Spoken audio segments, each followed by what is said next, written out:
Just because they won't indict her and prosecute her doesn't make it otherwise. In one of the most corrupt departments of justice, led by one of the most corrupt FBI directors, also in modern American history. Hillary Clinton, in my view, is diabolical. Listen, I'm not a Trump pom-pom guy or Rockette, but this is reality, and there's more stuff that's come out on her. And this is indisputable stuff. This is documented in emails. Communication by her own hacks at the State Department, which I'm going to get to in seconds.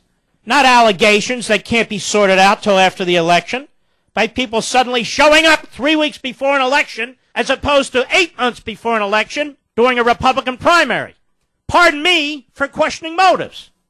Right or wrong, true or false, pardon me for the politicization of motives, because that's exactly what they've done, and they've been successful. You have to decide if this is a seminal moment for you. If it's not, then it's no big deal. You'll sit out, you'll talk about what a solid person you are with high morals and how you didn't contribute to the decline of America. But America's declining, whether you sit out or not.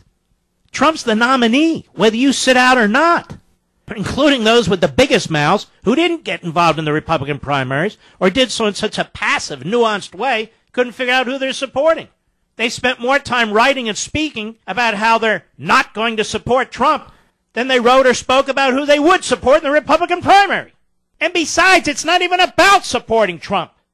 It's about taking the most principled moral position you can for your family and your country under very difficult circumstances. And that's what you do in life most of the time.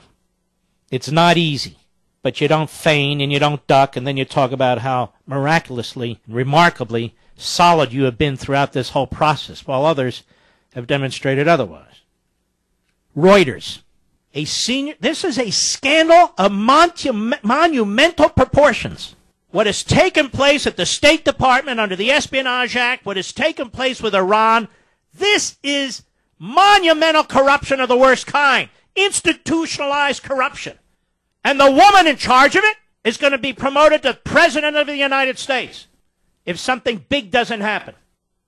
A senior official at the U.S. State Department, this is Reuters, liberal, tried to push the FBI in 2015 into dropping its insistence that an email from Hillary Clinton's private server contained classified information, according to summaries of interviews with FBI officials released by the FBI on Monday.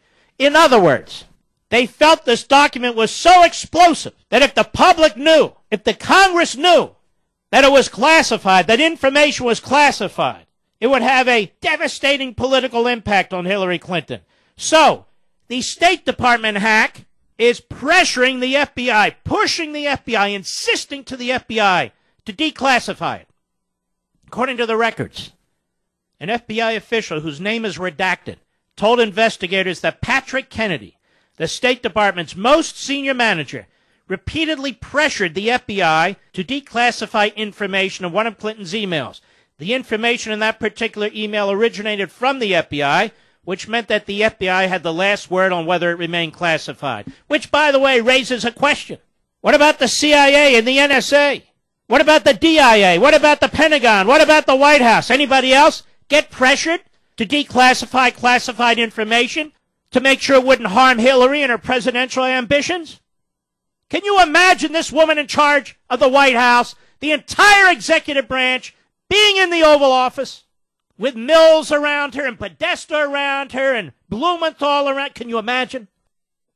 The officials said the State Department's Office of Legal Counsel called him to question the FBI's ruling that the information was classified. But the FBI stood by its decision.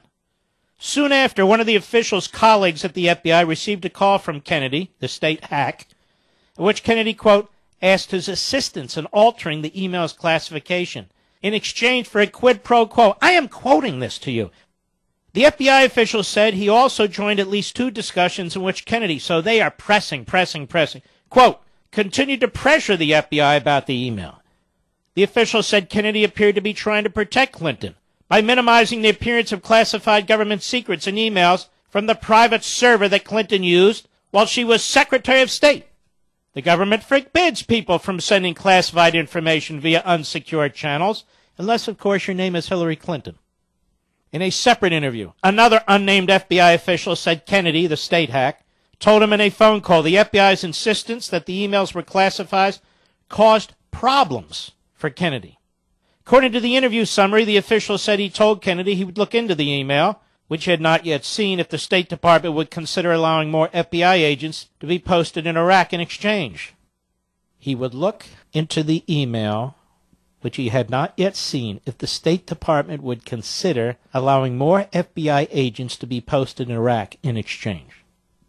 The State Department and the FBI both confirmed that the conversation about both the email's classifications and that an increase in FBI slots in Iraq took place. But both said they were not a quid pro quo. No, come on, folks. Your eyes are lying again. After a year-long FBI investigation into the server, now this is Reuters, FBI Director James Comey said in July he found that while laws governing classified information may have been broken, no reasonable prosecutor would bring charges. Now this is out of the mouth of a complete buffoonish cover-up clown. He said, however, that Clinton and her staff had been extremely careless in handling classified information. So, ladies and gentlemen, does the President of the United States not handle classified information? Do they not get the most classified briefings on the face of the earth? Well, in the face of the country? The answer is yes. She's a liar. She's an obstructor. She's a cover-up artist. And she endangered this nation in ways that we'll never know because of this cover-up. Because she was concerned about her server. So let me ask you, as President of the United States, how's she going to communicate with departments and agencies? She's going to have a private server? What is she going to do? State Department spokesidiot Mark Toner said there was no quid pro quo and told reporters that it was the FBI official who raised the possibility with Kennedy of the State Department allowing more agents in Iraq during the conversation about the email. The quid pro quo isn't even what matters to me. What matters to me is, like a mobster, Hillary Clinton sends her guy out to pressure the FBI to declassify a classified email so she could cover up her tracks, so she could continue with her lies about not having classified information. So concerned was she about this particular email. And they just kept pressuring and pressuring and pressuring. And I want you to think about somebody who's so utterly immoral and unethical as Hillary Clinton as President of the United States. How she will conduct herself. The kind of people she'll put in these departments and agencies. People who will follow her directives and yet cover her tracks, just like Obama has done with the IRS and other departments and instrumentalities of government.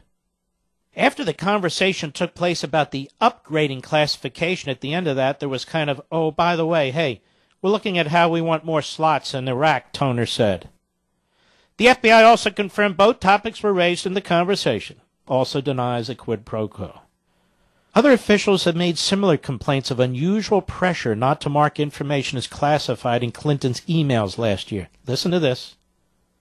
According to earlier documents the FBI released last month, at least one official at the State Department told investigators there was pressure by senior department officials to mislead the public about the presence of classified information in Clinton's emails ahead of their public release. Now, I am sure that people who are oddly, weirdly, gleeful in Trump's dropping poll numbers, who claim to be against Hillary Clinton, who claim to care about the country, I am sure these people will say this is the last straw.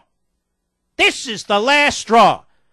The State Department pressuring the FBI, Hillary Clinton's guy pressuring the FBI, and apparently others to change the classification ratings from classified to unclassified in what is a cover-up of her violations of the Espionage Act.